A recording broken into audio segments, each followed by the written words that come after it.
जब उसको पता भी चल गया यदि कि यीशु मसीह जी उठा है, लेकिन उसके बाद भी उसने यही किया कि ठीक है, कुछ नहीं हो सकता, मैंने धर्मी का इनकार किया था और 3 बार इनकार किया और मैं अपने आप को लानत भेज रहा था, नहीं मैं नहीं जानता उसको बिल्कुल भी। अब इसके दिमाग की बात बैठ गई, नहीं अब मेरे लिए कुछ नहीं हो सकता। या फिर ये इतना शर्मिंदा था, इतनी शर्मिंदगी इसके मन में आई कि नहीं मैं जा रहा हूँ तो अपने काम को ही कर लूंगा जा करके। इसीलिए भी तो भैया उनका नाम आया था, पतरस को पता है। हाँ, पतरस को पता, इसीलिए विषय दिया गया कि तू उसके चेलों को और पतरस को जाकर के बताओ, ठीक है। तो ये शर्मिंदगी इसमें आ गई। परमेश्वर मनों को जानने वाला परमेश्वर जान गया कि नहीं वो ज्यादा निराश है, उसको पकड़ना है, वो कमजोर ना पड़ जाए, बाकी चेलों को तो मैं संभाल लूंगा। अब उसके पास गया और जाकर के कहता है, लूका 5:10 में हमने पढ़ा कि अब से मैं तुझे जीवित मनुष्य को पकड़ने वाला बनाऊंगा। आमीन। ये मछली पकड़ने लगा, चेलों को बाकी साथी करा, भाई ठीक है मैं मछली पकड़ने जा रहा हूँ। इससे प्रभु के काम को भूल गया, प्रभु को भूल गया, लेकिन प्रभु इसको नहीं भूला। और फिर हमने यूहन्ना 21 का 15 से 17 में पढ़ा, 3 बार परमेश्वर ने इससे बात की, पतरस क्या तुम मुझसे प्रेम करता है? कहता हाँ प्रभु, तो फिर मेरी भेड़ों को चरा। फिर दोबारा बात करता है, पतरस क्या तू मुझसे प्रेम करता है? प्रभु हाँ प्रभु तू तो जानता ही है। फिर कहा कि मेरी मेमनों को चरा। फिर तीसरी बार भी ऐसे ही कहा।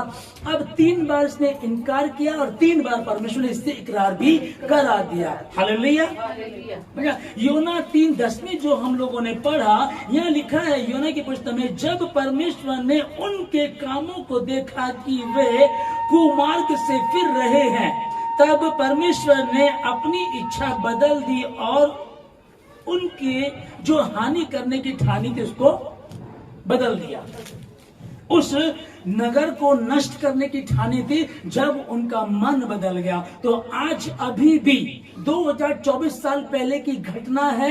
यीशु मसीह मरा, जी उठा, जी उठने के बाद जाकर के सबसे पहले पतरस के पास स्पेशल उसका नाम लिखा गया कि चेलों को और पतरस को जाकर के गुड न्यूज दे दो, मैं जाकर के उनसे मिलूंगा। वहां मिला।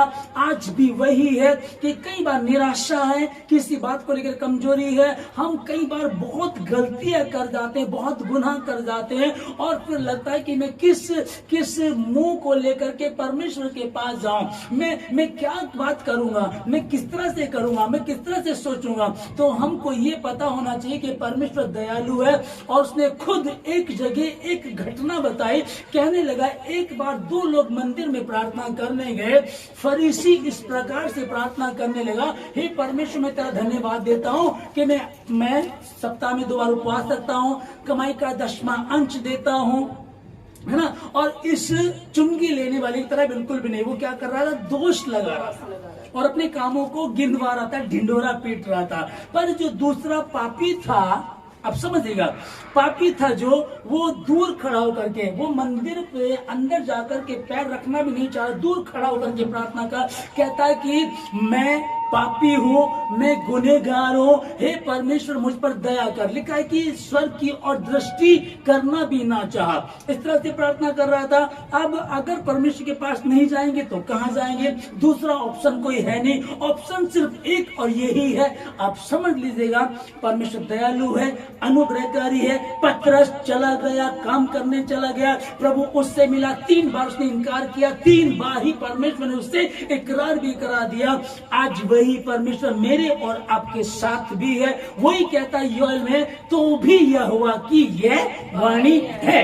आओ हम आपस में वाद विवाद करें, तुम्हारे अधर्म के काम चाहे कैसे भी क्यों ना हो। अब इस वचन को सुन करके कुछ लोग सोचते हैं प्रभु तो माफ कर देता है, प्रभु तो माफ कर देता है, चलो अभी एक दारू का और पी लो, एक बार दारू और पी लो, है ना, एक चोरी और कर लो, एक बार बैंक और लूट लो, फिर कह देंगे प्रभु क्षमा कर दे। नहीं, जब हम अगर हम शातिर दिमाग रखेंगे, षड्यंत्र रचेंगे, तो परमेश्वर भयंकर है। क्योंकि बाइबल बताती है कि जीवित परमेश्वर के हाथ में पड़ना क्या ही भयानक बात है। इसलिए जब अनजाने में हुई, आपकी आंखें खुली, आपकी समझ में आई, दाऊद की समझ में आया। दाऊद कहने लगा, कौन है वो जिसने ऐसा किया? कहता वो तू है, तूने उसके पति को मरवा दिया, उसकी पत्नी के साथ तूने ऐसा किया। और जब उसकी अकल जो घास चढ़ने चली गई थी, उसका दिमाग जो हर लिया था शैतान ने, क्योंकि संगति में नहीं था उस टाइम, वो है ना, प्रार्थना में नहीं था। जैसे ही उसकी आंखें खुली तो वो जमीन पर आया और तौबा करने लगा और कहता, प्रभु टूटा मन परमेश्वर की योग्य बलिदान है। वही परमेश्वर मेरा आपका यीशु मसीह कल जो बीत चुका है और आने वाला कल और आज युगान युग एक जैसा परमेश्वर है। उसी के समीप आप बैठे हैं, उसी के समीप हम लोग संगति कर रहे हैं। मैं आशीष देता हूं यीशु मसीह के नाम में आप लोगों को। जाने अनजाने में अगर कोई गलती हुई है, तौबा करें, क्षमा मांगे, उपवास में जाएं, प्रार्थना करें, पर परमेश्वर से भागे नहीं। योना भी भागने की कोशिश कर रहा था। योना नबी भी भागने की कोशिश कर रहा था, मैं उधर जाऊंगा फिर दिक्कत आएगी। परमेश्वर ने उसको भी ले आया। उसको पकड़ने के तरीके आते हैं। मगर को भेज दिया, मगर ने उसको निगल लिया पर चबाया नहीं, और बाद में आज्ञा पा करके उस मगर ने उसको वापस पानी में फेंक भी दिया। वही खुदावन मेरा और आपका, अगर हम दयालु परमेश्वर के समीप बैठेंगे, तौबा करेंगे, प्रार्थना करेंगे, कहेंगे प्रभु जाने अनजाने में की गलती को क्षमा कर दे। मैंने जो गलती की, मैंने जो तेरा इनकार किया प्रभु क्षमा कर दे। मैंने जो तेरी आज्ञा को नहीं मांगी प्रभु माफ कर दे। खुदावन तू दयालु है, तू सामर्थी है, वो माफ करने वाला परमेश्वर है, वो दयालु परमेश्वर है, वो अनुग्रहकारी परमेश्वर है, और वो था, है और रहेगा। वही है जो जिंदा परमेश्वर, वही है जो तुम्हारे कैसे भी अधर्म के काम क्यों ना उनको क्षमा कर देता है। मैं आशीष देता हूं आप लोगों को। अगर कोई निराश है, अगर कोई कमजोर है, अगर लग रहा है मेरे हाथ में नहीं है, मैं कर नहीं पा रहा हूं, मैं कर नहीं पा रही हूं, मैं तौबा करता हूं, मैं कई बार सोचता हूं, मैं कई बार सोचती हूं, पर मैं कर नहीं पाता हूं, तो ध्यान से सुन लीजिएगा। उसने कहा था, हे सब परिश्रम करने वाले और बोझ से दबे हुए लोगों मेरे पास आओ, मैं तुम्हें आराम दूंगा, विश्राम दूंगा। और उसके विश्राम, अगर उसकी विश्राम में कोई आ जाए, अगर उसकी संगति में कोई आ जाए, तो फिर किसी की अंधकार की शक्ति की कोई औकात नहीं तुमको ठच कर सके। उसमें बने रहे। इस